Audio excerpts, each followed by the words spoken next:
नमस्कार, SBT news में आपका स्वागत है। पेश है 26 दिसंबर मंगलवार शाम 7:15 बजे राजस्थान की बड़ी खबरें। राजस्थान की नई भजनलाल शर्मा सरकार का नया मंत्रिमंडल कल बुधवार को शपथ ले सकता है। हालांकि सरकार की तरफ से इस बारे में कोई आधिकारिक ऐलान नहीं किया गया है, लेकिन राजभवन में शपथ ग्रहण को लेकर तैयारियां पूरी कर ली गई है। शपथ ग्रहण में 22 से 25 मंत्री शपथ ले सकते हैं और इनमें से 8 से 10 मंत्री ओबीसी से होने की संभावना है। अब तक मंत्रिमंडल के शपथ समारोह की तारीख का कोई आधिकारिक ऐलान नहीं किया गया है, लेकिन सूत्रों के मुताबिक 27 दिसंबर को शपथ ग्रहण हो सकता है। करीब 22 से 25 मंत्री इस समारोह में शपथ ले सकते हैं। मध्य प्रदेश और छत्तीसगढ़ की तर्ज पर भजनलाल सरकार का ये मंत्रिमंडल नए और पुरानों का गुड मिक्स होगा। राजस्थान के मंत्रिमंडल में भी करीब 10 से 12 चेहरों को पहली बार मंत्री के रूप में सामने लाया जा सकता है। अजमेर में बड़ी बड़ी इमारतें व व्यावसायिक प्रतिष्ठान की संख्या दिनों दिन बढ़ती जा रही है। ऐसे में नगर निगम के अग्निशमन विभाग ने अनापत्ति नहीं लेने वाले करीब 500 बिल्डिंग मालिकों को नोटिस दिया है और साथ ही चेतावनी दी है कि अगर निर्धारित राशि जमा कर एनओसी नहीं ली गई तो जुर्माना लगाकर नियमानुसार कार्रवाई की जाएगी और बिल्डिंग मालिकों की ओर से फायर एनओसी नहीं ली गई है। नेक्सा एवरग्रीन कंपनी के 2700 करोड़ की धोखाधड़ी के मामले में मंगलवार सुबह 7:30 बजे 9 लोग जयपुर से सहकार मार्ग स्थित पानी की टंकी पर चढ़ गए। टंकी पर चढ़े लोगों ने बताया कि करीब 11 महीने में कई बार पुलिस के सीनियर अधिकारियों से मिल चुके हैं। इसके बावजूद आरोपियों पर कोई एक्शन नहीं हुआ। सभी आश्वासन देकर टाल रहे हैं और इससे परेशान होकर हमें मजबूरन पानी की टंकी पर चढ़ना पड़ा। हमारी मांग है कि आरोपियों को गिरफ्तार कर पैसा लुटाया जाए।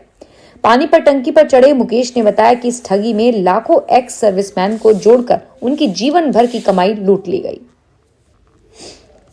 राजस्थान के राज्यपाल कलराज मिश्र से मंगलवार को विधानसभा अध्यक्ष वासुदेव देवनानी ने मुलाकात की। मिश्र से राजभवन में देवनानी ने मुलाकात की। विधानसभा के अध्यक्ष बनने के बाद देवनानी की राज्यपाल से यह पहली शिष्टाचार भेंट थी। एक साल पहले शुरू हुए उदयपुर असारवा रेल रूट पर अब नए साल में इलेक्ट्रिक इंजन से ट्रेन दौड़ेगी। डूंगरपुर से उदयपुर के बीच रेलवे लाइन विद्युतीकरण का काम पूरा होने के बाद सोमवार को सीआरएस निरीक्षण हुआ। CRS R K. शर्मा की टीम सोमवार को पहुंची और टीम असारवा जयपुर एक्सप्रेस सुबह 10 बजे डूंगरपुर पहुंची। डूंगरपुर से उदयपुर के बीच निरीक्षण किया गया। टीम ने विद्युतीकरण सहित नए ट्रैक के अन्य कार्य भी देखे। निरीक्षण के बाद सीआरएस आर.के. शर्मा ने प्रोजेक्ट से जुड़े अधिकारियों से चर्चा की। जयपुर इंटरनेशनल एयरपोर्ट पर अब आम यात्रियों को जल्द ही राहत मिलने वाली है। जयपुर एयरपोर्ट पर 2 टर्मिनल होने के बावजूद अभी तक केवल टर्मिनल नंबर 2 का ही उपयोग किया जा रहा है और एक पूरी तरह से तैयार है, लेकिन सुरक्षा स्टाफ नहीं होने के कारण उसे काम में नहीं लिया जाता है। इसमें मुख्य कारण सीआईएसएफ जवानों की एयरपोर्ट पर कमी है। इस बाबत एयरपोर्ट प्रबंधन ने गृह मंत्रालय से जवानों की मांग की थी और उस मांग को अब मान लिया गया है, यानी अब टर्मिनल 1 के लिए अलग से जवानों की तैनात होगी। राजस्थान में एक बार फिर सर्दी जोर पकड़ रही है। हिल स्टेशन माउंट आबू में एक सप्ताह बाद वादियों में बर्फ की हल्की परत जमी हुई नजर आई, जिससे तापमान 0 डिग्री सेल्सियस पर आ गया। जयपुर, अजमेर, जैसलमेर के एरिया में आज सर्द हवा चलने से ठिठुरन बढ़ी और अगले 3-4 दिन राज्य में मौसम साफ रहेगा। राज्य में सबसे सर्द रात माउंट आबू के बाद सीकर के फतेहपुर में रही, जहां न्यूनतम तापमान 4.5 डिग्री सेल्सियस दर्ज हुआ। हालांकि यहां तापमान में कोई खास बदलाव नहीं हुआ। बाड़मेर, बीकानेर और जोधपुर में न्यूनतम तापमान 12 डिग्री सेल्सियस के आसपास रहा। राजस्थान सरकार ने रबी की बागवानी फसलों के लिए पुनर्गठित मौसम आधारित फसल बीमा योजना की अधिसूचना जारी कर दी है। ऐसे में किसानों को फसलों की बुआई की सूचना संबंधित बैंक या सहकारी समिति में 29 दिसंबर तक लिखित में देनी होगी। जिन किसानों ने 31 दिसंबर 2023 तक किसी भी वित्तीय संस्थाओं से अल्पकालीन फसली ऋण स्वीकृत करवाया है, उनका बीमा संबंधित बैंक या सहकारी समिति के माध्यम से किया जाएगा। हरियाणा में हिसार के भाजपा नेता कुलदीप बिश्नोई के बेटे व आदमपुर विधायक भव्य बिश्नोई, आईएएस परी बिश्नोई और उनके भाई चैतन्य बिश्नोई सृष्टि 22 दिसंबर को शादी के बंधन में बंध चुके हैं। नव दंपति को आशीर्वाद देने के लिए उपराष्ट्रपति जगदीप धनखड़, राज्यपाल बंडारू दत्तात्रेय, मुख्यमंत्री मनोहर लाल, बिजली मंत्री रणजीत सिंह सहित कई मंत्री, विधायक, पार्टियों के विभिन्न नेतागण पहुंचे। शाही कार्यक्रम के लिए आदमपुर की पूरी अनाज मंडी को दुल्हन की तरह सजाया गया है। जयपुर में दिल्ली, हरियाणा, पंजाब, गुजरात से लोग नए साल को सेलिब्रेट करने पहुंच रहे हैं। जयपुर के 5 स्टार होटल के साथ रिजॉर्ट्स में न्यू ईयर का पैकेज दिया जा रहा है। जयपुर में पंजाबी सिंगर हार्डी संधू के शो के लिए 5,000 से लेकर 2 लाख रुपए तक का पैकेज है। पर्यटकों को आकर्षित करने के लिए होटल्स में कई आकर्षक पैकेज बनाए गए हैं।